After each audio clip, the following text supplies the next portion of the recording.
Assalamualaikum warahmatullahi wabarakatuh. Terima kasih buat kalian yang sudah klik video ini dan selamat datang di channel saya. Dan hari ini saya akan menceritakan salah satu cerita yang berjudul Bertemu Hantu Pocong.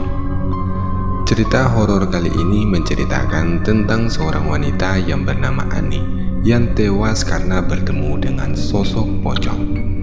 Seperti apa ceritanya? Jangan skip video ini. Dan inilah dia ceritanya.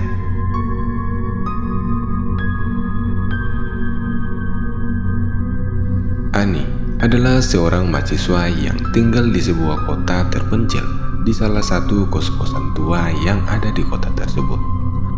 Karena disibukkan dengan aktivitas kuliah, dia sering pulang larut malam, ditambah lagi tugas-tugas kuliahnya yang makin padat. Sampai pada suatu malam, dia pulang lebih awal dari biasanya karena dia merasa tidak enak badan di waktu itu. Dia berjalan kaki dari halte bus ke kosannya yang berjarak sekitar 30 meteran gitu. Karena nggak ada motor, Ani melakukan aktivitas itu dengan selalu jalan kaki. Karena bus yang ia tumpangi nggak bisa lewat di jalan tersebut untuk sampai di depan kosannya. Di tengah-tengah perjalanan, dia melewati sebuah kuburan yang sudah lama tak terawat. Kuburan itu dikelilingi oleh pagar besi yang berkarat, ditambah lagi oleh rumput-rumput liar yang terlihat sangat mengerikan di malam hari. Ani merasa takut melihat kuburan itu, entah karena apa, tapi dia berusaha untuk tidak memperhatikan kuburan itu. Karena berulang kali dia melewati kuburan itu, dan baru kali ini dia merasakan suasana yang berbeda. Dia berjalan lebih cepat dan berdoa agar tidak ada apa-apa yang terjadi pada dirinya. Dan ketika dia hampir sampai di depan kosannya, dia mendengar suara langkah kaki yang mengikuti dirinya dari belakang. Waktu dia menoleh ke belakang, dia sangat terkejut karena melihat satu sosok yang sangat mengerikan. Sosok itu adalah sosok seorang laki-laki yang mengenakan kain kafan putih yang menutupi seluruh tubuhnya. Sosok tersebut diduga sebagai pocong karena jalannya melompat-lompat seperti pocong dengan tali yang mengikat di leher dan atas kepalanya. Ani jelas ketakutan dan berteriak kencang dan berlari sekuat tenaga. Dia mencoba mencari bantuan tapi tidak ada orang lain lewat di sekitaran situ. Dan satu-satunya yang dia bisa adalah dia berharap bisa sampai di kosannya dengan secepat mungkin. Ani pun berlari sekuat tenaga untuk sampai di kosannya. Tapi pocong itu lebih cepat darinya. Entah dia menghilang atau berlari. Pocong itu terlihat semakin cepat langkah kaki Ani, semakin cepat pula langkah dari kaki pocong ini.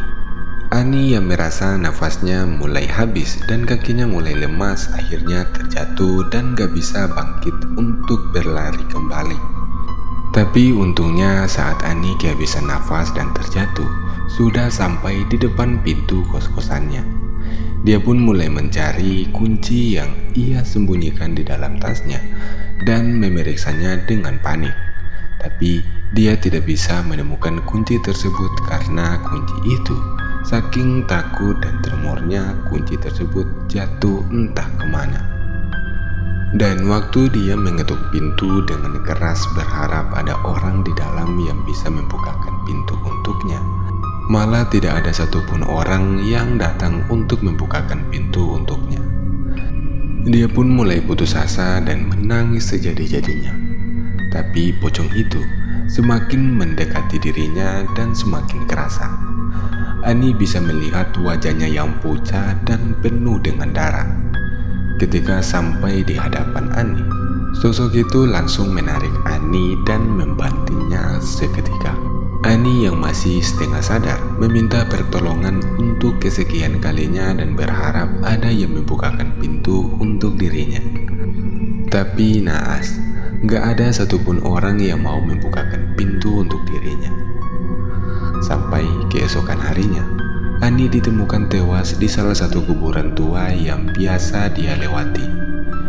Dia ditemukan oleh salah satu temannya yang baru saja pulang dari mudiknya. Tapi waktu dia menelpon ke rumah sakit untuk menyuruh ambulans datang untuk mengangkut mayat si Ani, dia sempat melihat mayat Ani ini dikelilingi oleh sosok-sosok yang menyeramkan, termasuk dengan satu sosok yang mirip seperti pocong. Dan cerita pun berakhir.